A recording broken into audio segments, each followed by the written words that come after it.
कछुआपुर एक छोटा सा गांव था। दिन में ये गांव बिल्कुल आम था। कच्चे घर, पीपल का पेड़ और गांव के बीचों बीच एक पुराना तालाब। तालाब को गांव वाले कहते थे माई वाला तालाब। कहते हैं बरसों पहले एक औरत ने अपने बच्चे के साथ उसी तालाब में जान दे दी थी। ठंड हड्डियां चीर रही थी। रात के करीब 10 बजे एक मुसाफिर गांव में दाखिल होता है। कंधे पर झोला, चेहरे पर थकान और आंखों में अजीब सी बेचैनी। इस ठंड में आगे जाना ठीक नहीं लगेगा। कहीं पास में रुकने की जगह मिल जाए तो एक रात गुजार लूंगा। और उसी वक्त कछुआपुर गांव के चबूतरे पर पंचायत बैठी हुई थी।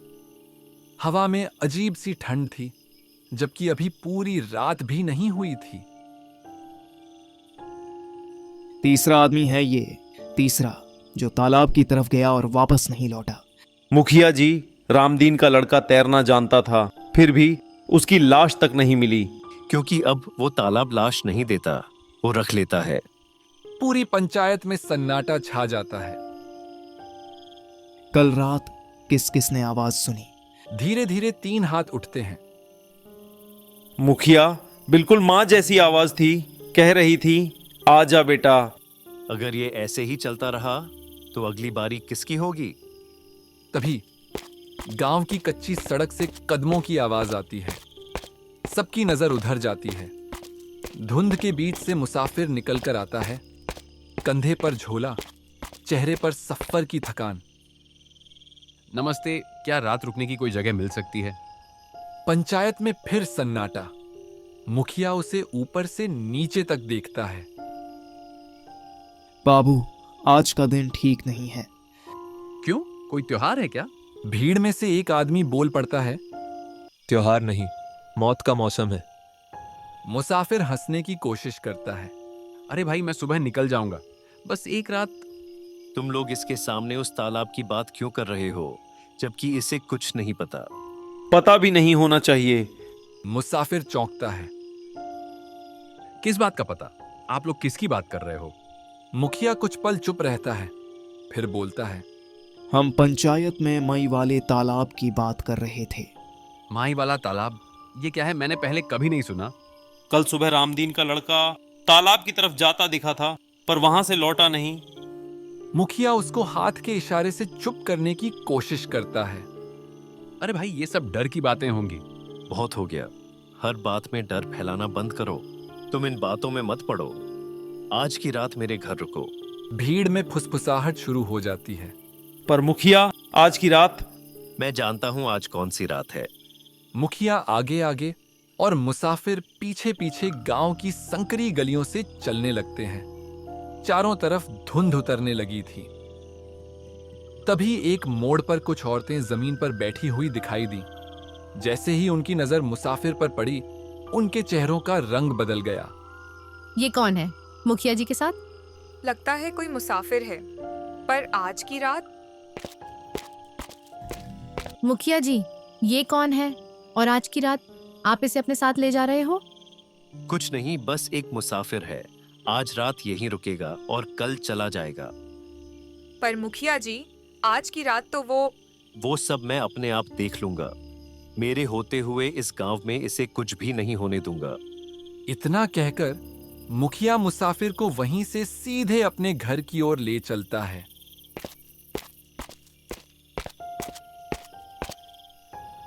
आपके साथ ये कौन आया है? एक मेहमान है। आज की रात यहीं रुकेगा, कल सुबह चला जाएगा। आज ही? हाँ। पत्नी कुछ पल चुप रहती है, फिर बस इतना कहती है। ठीक है, लेकिन इसे रात में बाहर मत जाने देना। मुसाफिर को एक छोटे से कमरे में सुलाया जाता है। कुछ भी हो, रात में इस कमरे से बाहर मत निकलना। अगर कोई आवाज आए तो? मुखिया कुछ सेकंड चुप रहता है। तो समझ लेना, वो आवाज तुम्हारे लिए नहीं है। मुखिया मुसाफिर को सुलाकर वहां से चला जाता है। रात गहरी होने लगती है। बाहर से ठंडी हवा के साथ एक जानी पहचानी आवाज बहुत दूर से आती है। बाबू बाहर आओ जरा। मुसाफिर उठकर बैठ गया। आवाज में न गुस्सा था न डर, बस वही दिन वाली मुखिया की आवाज। इतनी रात में मुखिया जी क्यों बुला रहे हैं? लेकिन आवाज फिर आई। तालाब की तरफ कुछ हलचल है, आओ दोनों देखकर आते हैं। तभी मुसाफिर को याद आया। कुछ भी हो, रात में इस कमरे से बाहर मत निकलना। पर ये तो खुद मुखिया जी की आवाज है। वो धीरे से दरवाजा खोलता है। बाहर आंगन में कोई दिखाई नहीं देता, सिर्फ धुंध और ठंड। इधर गलियों से होते हुए माई वाले तालाब की तरफ आ जाओ। मुसाफिर आवाज की दिशा में चलने लगता है। मुसाफिर कभी आगे देखता, कभी पीछे, पर उसे ऐसा लग रहा था जैसे कोई उसके साथ साथ चल रहा हो। हर मोड़ पर आवाज मिलती रही। धीरे चलो, धुंध ज्यादा है। धुंध हटती है। सामने काला स्थिर माई वाला तालाब। हवा अचानक बर्फ जैसी ठंडी हो जाती है। रुक क्यों गया? यही तो बुलाया था। कौन है? तालाब में हलचल होती है। पानी से एक औरत धीरे धीरे बाहर आती है। पहचानने की कोशिश मत कर। मुखिया कहाँ है? वो तो सो रहा है, मैं बस उसकी आवाज हूँ। तू सबको ऐसे ही लाती है? मैं नहीं बुलाती, आवाजें खुद चली आती हैं। मुझे छोड़ दे, मैं गलत जगह आ गया। ठीक है, छोड़ दूंगी तुम्हें, पर पहले आओ तालाब के अंदर। मुसाफिर जैसे किसी के वश में आकर बेहोशी की हालत में तालाब की ओर खींचता चला जाता है। एक कदम और, ठंड नहीं लगेगी। तभी मुखिया और पंडित भैरवनाथ हांफते हुए भागते भागते तालाब के किनारे आ पहुंचते हैं। रुक जा बेटा। मुसाफिर जैसे झटके से होश में आता है। पंडित भैरवनाथ तालाब के किनारे जोर जोर से मंत्र पढ़ने लगते हैं। इसी तालाब में किसी ने इसे और इसके बच्चे को रात में धक्का दे दिया था। सुबह पंचायत बैठी, पर किसी ने मुंह नहीं खोला। इसलिए ये सब। इसे यहाँ नहीं रोका जा सकता।